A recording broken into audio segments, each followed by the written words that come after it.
There's John. John, Hello, hello. Jimmy. How are you doing? I'm doing great, Jimmy. Thanks for having me. Absolutely. Thanks for being here. So let's get this thing started. Up first, as I mentioned a moment ago, to deliver the keynote address for today's OZ Pitch Day is co-founder, president, and CEO of the Economic Innovation Group, John Lettieri. John, again, thanks for joining us today. And before John gets started, just a reminder to everyone, we are going to save a few minutes for Q&A at the conclusion of John's remarks. So please use the Q&A tool in your Zoom toolbar if you have a question for him. John, the floor is yours. Take it away. Well, thanks, Jimmy, and good morning, everybody. It's great to be with you. I'll be relatively brief here. I know we want to save time for Q&A, but what I thought I'd do is just give my sense of where we are in the Opportunity Zone's life cycle today. Obviously, it's been a few years since the law was actually passed, and much has happened since then. And I think it's important to start the day with level setting where we are in the marketplace, where we are in the policy and political landscape, and what we might expect in this next phase of the policy. So to begin, we're now fully 3 years past the point at which Opportunity Zones communities were designated. We're about a year and a half past the point at which final regulations were released by the Treasury and really opened up the doors for the market to diversify, mature, and expand. And obviously, we're on the tail end of a very eventful year plus that saw major disruption to the economy overall, and I think significant disruption to the Opportunity Zones marketplace as well, but also accentuated the need for tools like Opportunity Zones to help spur reinvestment in communities that are at risk of being left behind, even in a growing economy, but especially on the heels of a crisis that we know hit low-income and marginalized communities disproportionately hard. So I think where we are today is looking back, a very eventful first 3+ years where the early stages of a marketplace have been built, where regulatory and policy clarity has been established. We've now transitioned to a new administration where from a Republican to a Democratic administration where this new administration actually supports Opportunity Zones, has been vocal about that, but has also hinted at the potential for changes and improvements to the policy. So I think this is maybe going to be the year ahead that we thought 2020 might be. 2020, many of us who were observing the marketplace thought with final regulations in hand, 2020 was going to be the prove it year for Opportunity Zones as an economic development tool, because with the questions answered by final regulations and with some of the maturity and best practices that had been built up by that point, we thought the market was poised to really take off, and we were going to see what kind of potential this policy had to spur economic growth and to help close the gap in capital financing across a wide array of communities. And on some level that did happen, but obviously there's an asterisk for 2020 given what we saw with the pandemic. So maybe the year ahead is going to be that type of scenario instead. Obviously, having lost a year, the potency of the incentive itself has gone down, and that's a question I think policymakers are also considering, because one of the things you hear pretty consistently from lawmakers is the desire to extend the timeline for investment to recoup some of the time lost to the regulatory process, and therefore to make the incentive more valuable and draw more investors off the sidelines now that there is that regulatory clarity in place. I think those kind of efforts take on greater urgency in the wake of the pandemic. And I know that's how a lot of lawmakers are thinking about it, that when we look at the toolkit of how we can help communities rebuild after COVID, policies like Opportunity Zones take on new dimensions. And certainly, I think the case for them is stronger than it was in a bull market, fast-growing economy that we saw in 2019 and early 2020.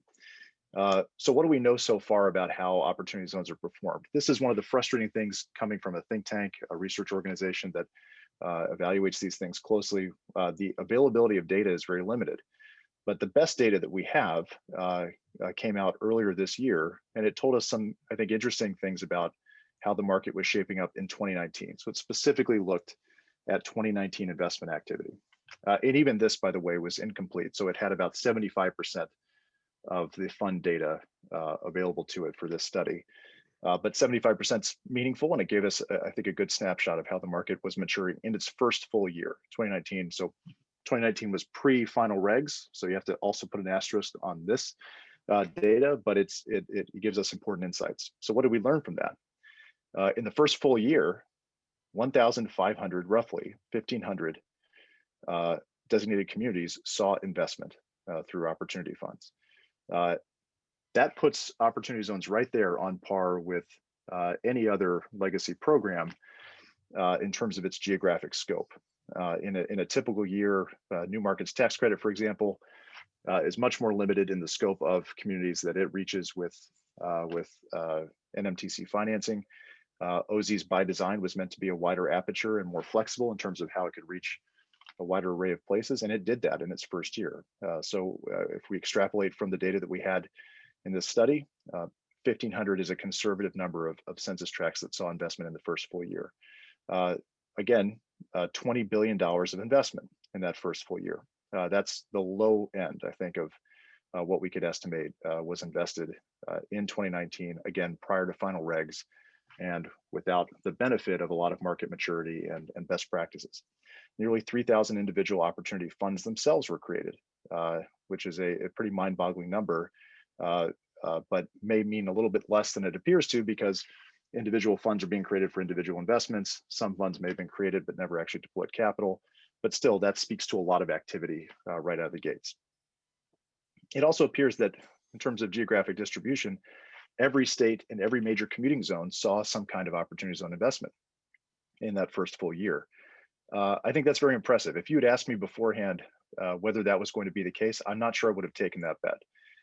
And so setting aside everything else that we don't know, what we do know is that the goal of a geographically diverse, widely distributed policy that could be relevant to economic activity across the country in a wide array of places, that goal seems to be on track to being accomplished, and that early on the returns validate that opportunity zones was designed in a way that encouraged that kind of dispersed activity across the country. Of course, some markets are going to see a heavier concentration. That's always going to be the case. There's no getting around that. I don't think that's a sign of failure, but it would be a sign of failure if you didn't have at least some activity broadly distributed. So these are numbers to watch as we get further into this. We'll have better and more up-to-date data, but I was very encouraged by what I saw from that 2019 data, and I think it, when you compare it against other legacy programs that are much more mature in terms of how long they've been around and how comfortable practitioners are with using them, I think OZ's already compares pretty favorably in many regards. The last thing I'll just talk about before we skip to Q&A is the policy and political landscape. I think without a doubt, during the previous administration, there was a lot of friction politically about opportunity zones, and it became kind of a poster child for a lot of the frustrations that folks felt with the Trump administration, and it became a bit of a punching bag in the press, I think because of some of the political frictions that existed, having nothing to do with opportunity zones necessarily, but certainly traced back to the policy as something that the president talked about quite a bit and therefore was under the spotlight. I think we're largely past a lot of those early challenges politically. When you look on the ground among mayors and governors of all political stripes, this policy is very popular. And I think for that reason, it should be durable. There are two things that are important. One is it has to be relevant to a wide array of places. And we just talked about the fact that it looks like it's on track to doing that. But two, over time, those local leaders have to be hearing about the success stories, they have to be familiar with how it's being used. And that information has to filter up to members of Congress, to the administration. And I, a lot of questions about how that process will go. But at least anecdotally, what we see and hear from policymakers, Republicans and Democrats alike, is that it is generally, we like this, we wish we had more opportunity zones. The big complaint we hear the most often is we wish we could have a do-over for some of our designations. So I think that translates into what might Congress do next. I think number one, there's almost complete unanimity about the idea that we need stronger transparency and reporting requirements. And that's something that my organization's been pushing hard for really since the day that the original bill passed. That was always intended to be a part of the equation. For arcane Senate rules, it got stripped out, but that is something that should be added back into the equation, if for no other reason, to allow us to really closely evaluate how the structure of this policy translated into real world success, and allow us to roll those lessons into the next policy effort. It's very hard to do that, really impossible to do that in any kind of thoughtful way unless we have sound data. And so reporting and transparency are the bedrock of any additive policies that I see coming down the pipeline. Two, as I mentioned earlier, there's a lot of desire, I think, among a pretty wide array of lawmakers to extend the policy, to extend the timeline as a one-time thing to recoup the time lost during the regulatory process. And I think there's a lot of merit to that. Three, as I mentioned, there's a lot of desire to have either an expanded map or a swap out of existing tracks that may have been poorly selected or mistakenly selected in some cases due to clerical error. We hear all kinds of crazy stories. And there is a desire, and you hear this everywhere you go. I wish we had more, or I wish we could have done this and not that, or I wish the rules had allowed us to pick, for example, non-population census tracts that may be industrially zoned, but primed for redevelopment and an anchor in a local economy. So I think there's going to be a lot of attention paid to those types of issues. How do we do another round? OZ's 1.0, as everybody knows, was only a fraction of the eligible communities that could have been selected by design. And I think that leaves a lot of room for additional selections down the road. But in general, I think the political landscape has stabilized. I think as more of these investments come online and more of those stories filter up, there's a greater recognition for how opportunity zones fits into the broader economic development toolkit. And I think over time, as we've seen with many other tax incentives, the market maturing and the comfort level among practitioners usually translates into political stability. And that can be good and bad. Sometimes that means legacy programs that really aren't that great stick around for a long time. But in this case, my hope is that this can be an iterative type of policy that improves over time, and that as we see where it's working and how it's working, next efforts can be refined and get better and better over time. So I'll stop there, Jimmy. I'll hand it back to you for Q&A, but thanks again for having me. Yeah, terrific. Thank you, John. Thanks again for being with us here today. We've got about 5 minutes. We could do some Q&A. So just to recap, a couple of things you said.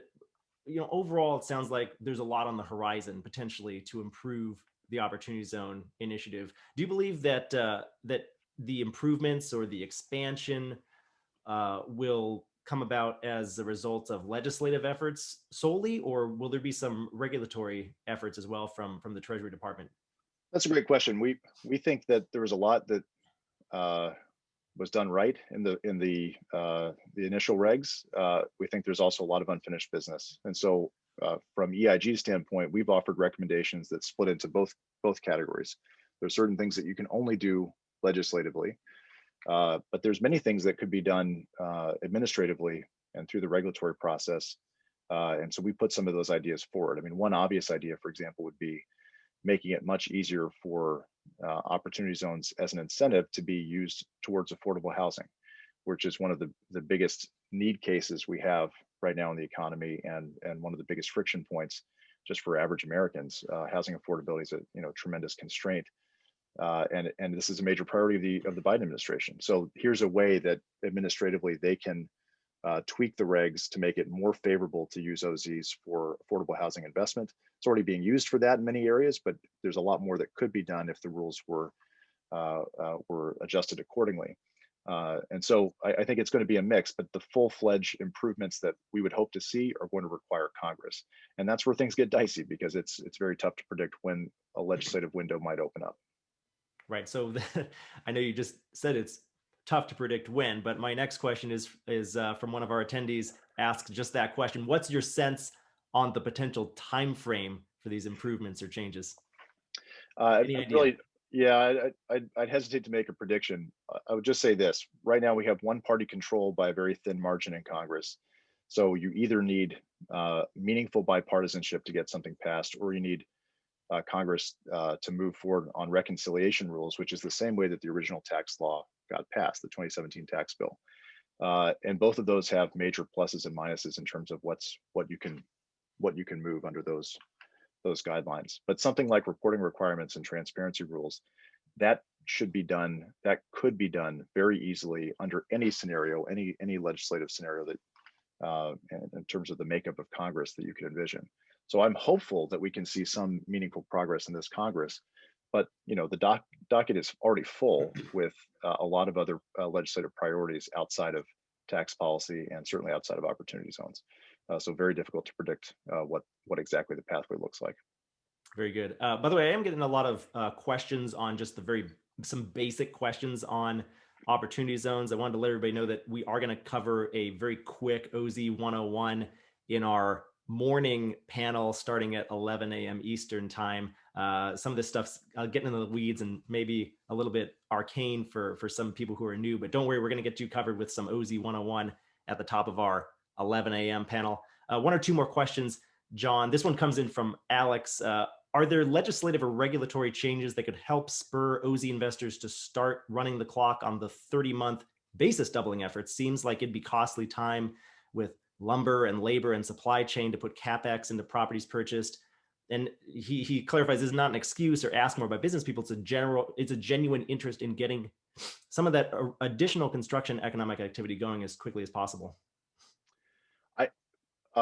I wouldn't expect much on that front. I wouldn't expect much more on that front. I think what we saw in the original regulatory process was about as much flexibility as I could imagine Treasury and IRS giving investors for the timing of their investments. The statute is very constraining in many ways, and I think Treasury made things about as flexible as we're going to see it.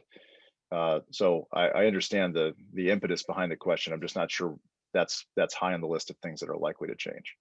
Yeah, it's probably a low priority item and very difficult to change quickly anyway.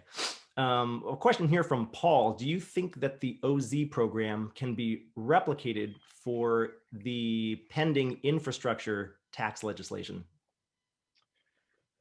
Not really, because at least you could imagine similar financing mechanisms being considered. And I know there's a lot of thought being given to how you tap into private sources of financing for infrastructure. That's always been something kind of lurking out in the infrastructure debate to make things easier to finance. But OZs itself, isn't a great, in our understanding, a great financing tool for most types of infrastructure because it requires investment in active trade or business, and most infrastructure projects don't meet that definition.